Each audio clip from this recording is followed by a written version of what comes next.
Novena of Holy Christmas. 9 Excesses of Love. First excess of love. As for example, for 1 hour with my thought, I brought myself to paradise, and I imagined the most holy Trinity, the Father sending the Son upon the earth, the Son promptly obeying the will of the Father, the Holy Spirit consenting. My mind was confused in contemplating a mystery so great, a love so reciprocal, so equal, so strong among themselves and toward men, and then the ingratitude of men, and especially my own. I would have remained there not for 1 hour, but for the whole day.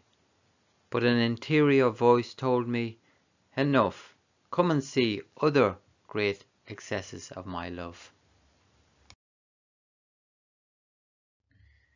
Second excess of love. Then my mind brought itself into the maternal womb, and remained stupefied in considering a God so great in heaven, now so annihilated, restricted, constrained, as to be unable to move, and almost even to breathe. The interior voice told me, "Do you see how much I loved you? Oh, please, make me a little space in your heart. Remove everything which is not mine, so you will give me more freedom to move and to breathe." My heart was consumed. I asked for his forgiveness. I promised to be completely his own. I poured myself out in crying, but I said this to my confusion. I would go back to my usual defects. "Oh Jesus, how good you are with this miserable creature."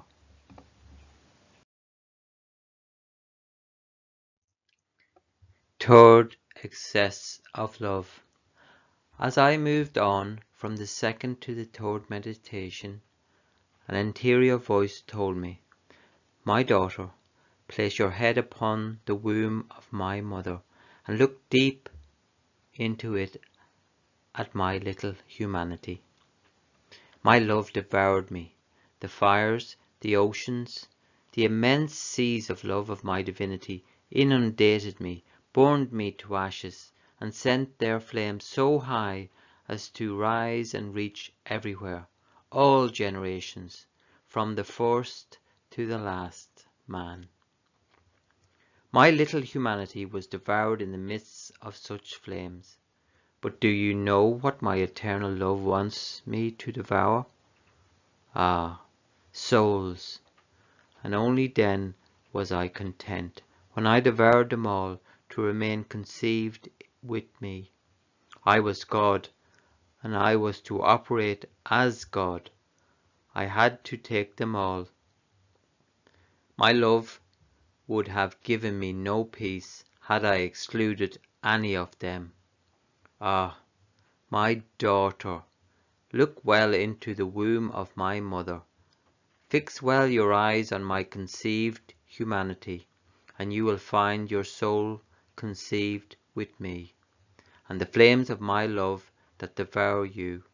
Oh, how much I loved you, and I do love you. I felt dissolved in the midst of so much love, nor was I able to go out of it, but a voice called me loudly, saying, "My daughter, this is nothing yet.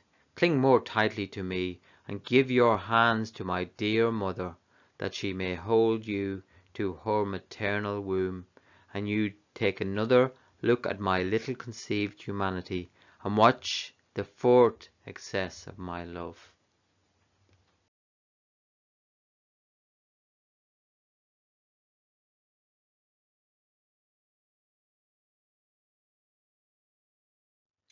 Fourth excess of love.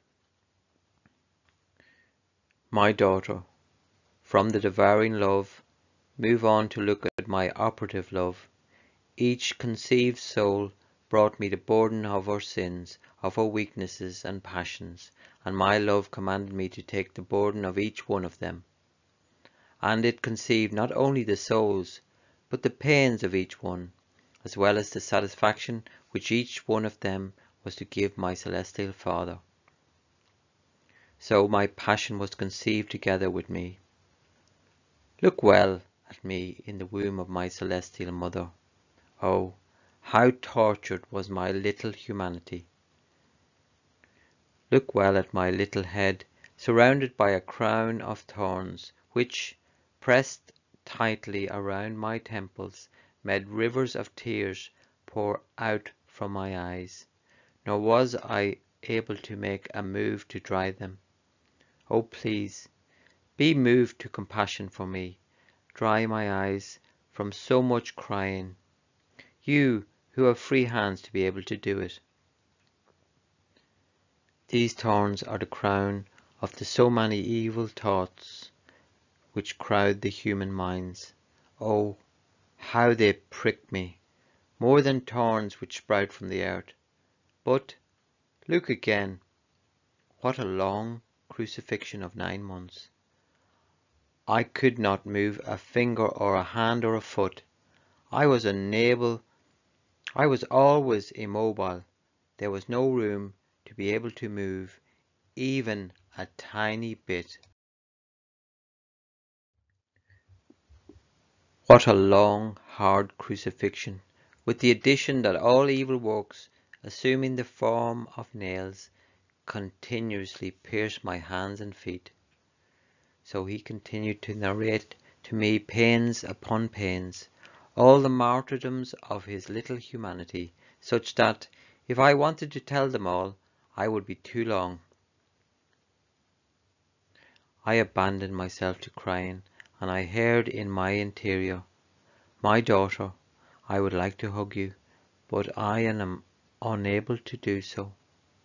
There is no room. I am immobile. I cannot do it. I would like to come to you, but I am unable to walk. For now, you hug me and you come to me. Then, when I come out of the maternal womb, I will come to you." But as I hugged him and squeezed him tightly to my heart with my imagination, an interior voice told me, "Enough for now, my daughter. Move on to consider the 5th excess of my love." 5th excess of love. And the interior voice continued, "My daughter, do not move away from me. Do not leave me alone. My love wants your company." This is another excess of my love, which does not want to be alone. But do you know whose company it wants? That of the creature. See, in the womb of my mother, all of the creatures are together with me, conceived together with me. I am with them, all love. I want to tell them how much I love them. I want to speak with them all, to tell them of my joys and sorrows, that I have come into their midst to make them happy and to console them, that I will remain in their midst as a little brother, giving my goods, my kingdom to each one of them at the cost of my life. I want to give them my kisses and my caresses. I want to amuse myself with them, but ah, how many sorrows to give me!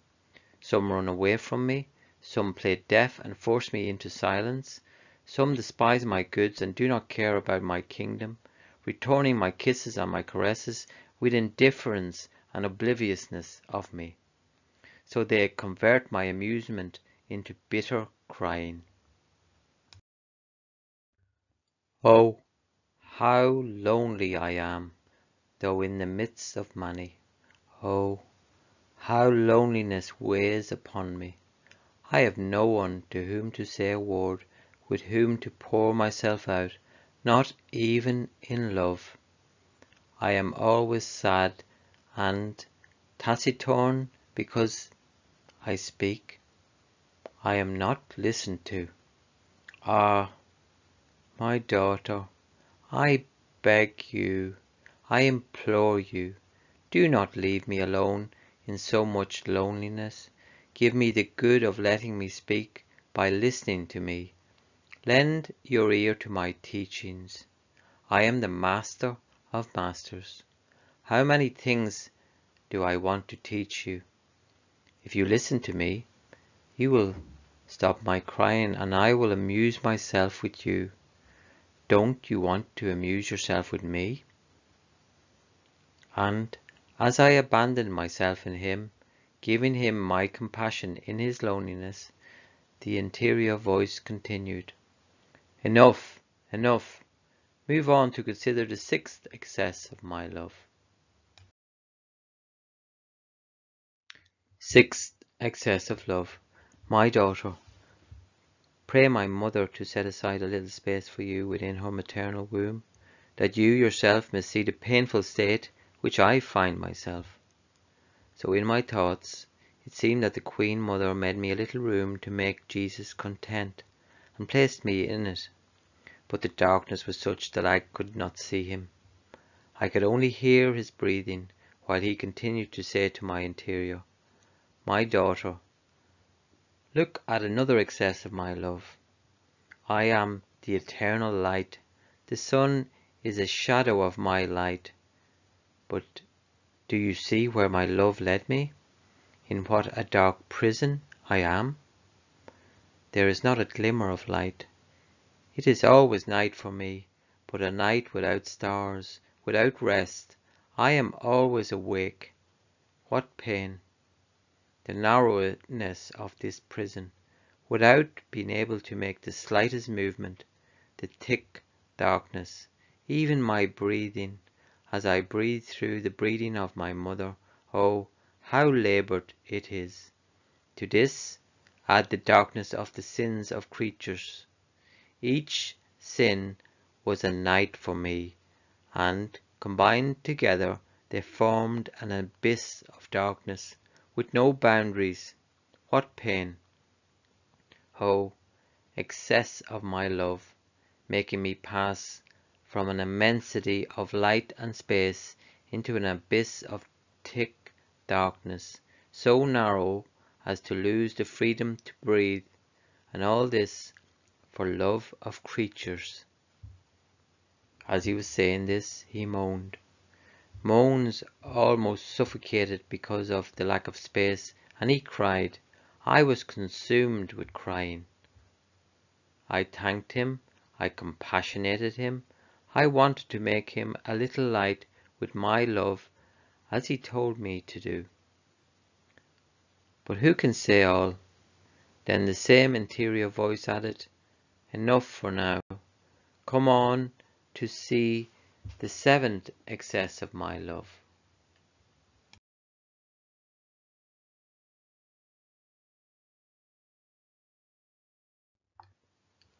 Seventh excess of love.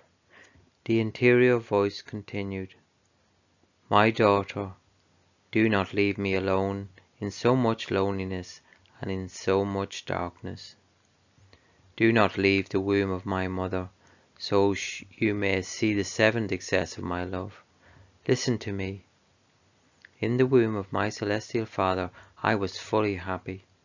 There was no good which I did not possess. Joy, happiness, everything was at my disposal. The angels adored me reverently, hanging upon my every wish. Ah, excess of my love! I could say that it made me change my destiny. It restrained me within the gloomy prison. It stripped me of all my joys, happinesses, and goods, to clothe me with all the unhappiness of creatures. And all this in order to make an exchange, to give them my destiny, my joys, and my eternal happiness. But this would have been nothing had I not found in them highest ingratitude and obstinate perfidy. Oh, how my eternal love was surprised in the face of so much ingratitude, and how it cried over the stubbornness and perfidy of man. Ingratitude was the sharpest thorn that pierced my heart. From my conception, up to the last moment of my life. Look at my little heart. It is wounded and pours out blood. What pain! What torture I feel! My daughter, do not be ungrateful to me. Ingratitude is the hardest pain for your Jesus. It is to close the door in my face, leaving me numb and cold. But my love did not stop at so much ingratitude. It took the attitude of supplicating, imploring, moaning, and begging love. This is the eighth excess of my love. Eighth excess of love. My daughter, do not leave me alone. Place your head upon the womb of my dear mother, and even from the outside you will hear my moans and my supplications. In seeing that neither my moans nor my supplications move the creature to compassion for my love, I assume the attitude of the poorest of beggars, and stretching out my little hand, I ask, for pity's sake, and at least as alms, for their souls, for their affections, and for their hearts. My love wanted to win over the heart of man at any cost, and in seeing that after 7 excesses of my love, he was still reluctant, he played deaf. He did not care about me and did not want to give himself to me. My love wanted to push itself further. It should have stopped, but no, it wanted to overflow even more from within its boundaries, and from the womb of my mother. It made my voice reach every heart with the most insinuating manners, with the most fervent prayers, with the most penetrating words. And do you know what I said to them? My child, give me your heart. I will give you everything you want, provided that you give me your heart in exchange. I have descended from heaven to make prey of it. Oh, please, do not deny it to me. Do not delude my hopes. And in seeing him reluctant, even more, many turned their backs to me. I passed on to moaning. I joined my little hands and, crying, with a voice suffocated by sobs, I added, "Oh, oh, I am the little beggar. You don't want to give me your heart, not even as alms. Is this not a greater excess of my love, that the Creator, in order to approach the creature, takes the form of a little baby, so as not to strike fear in him? That he asks for the heart of the creature, at least as alms, and in seeing that he does not want to give it, he supplicates, moans, and cries." Then I heard him say, "And you? Don't you want to give me your heart? Or maybe you too want me to moan, beg, and cry in order to give me your heart? Do you want to deny me the alms I ask of you?" And as he was saying this, I heard him as though sobbing, and I, "My Jesus, do not cry. I give you my heart and all of myself." Then the interior voice continued, "Move further, pass on to the 9th excess of my love."